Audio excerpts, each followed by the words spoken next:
S cool on the beat. Yeah.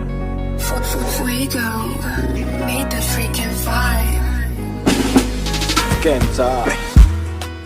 Vitana uchuchiza unamela azisinanda chine unakurizi nanengadi nitala navela noviziamiza viva vita noze natono la vitiava ninumeniana natono kilala ketaka mafizi tatano narari lumani malaye lumafi anawe Ninachuza karini anayelmita meseja wanadini Titafa, dimandi, titani, ziadawe Sodia tono we fale meni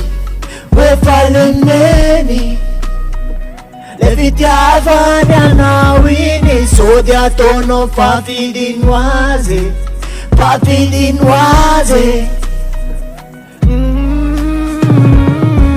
Sodia tono we fale meni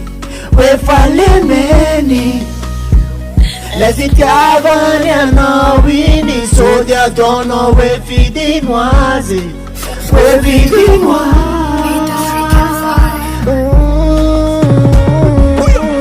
Yana bizika nara rotino Zimbana ndafana na kizenu tetavina Enantini nusafidini Yefanefini zemeti tueta rasino Nefeno zimbana tapizanaku Fanifisi na minotoma nurisu Sitachuni reteni mami tukisivadi numena wazi Akehiji Ketaga mafizi Tatano narari Lumani, malaye, lumafi, anawe Ninachuza karini anayelmita meseja wanadini Titafa, dimandi, titani, ziadawe Sodia tono we fale meni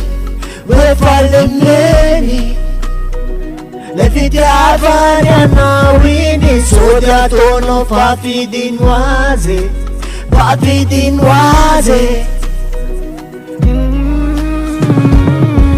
Sodia tono we fale meni Levitia vanya na wini Sodia tono we fidinoise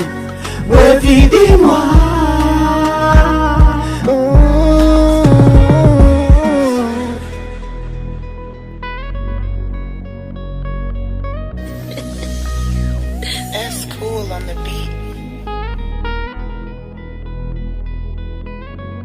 Fuego made the freaking vibe.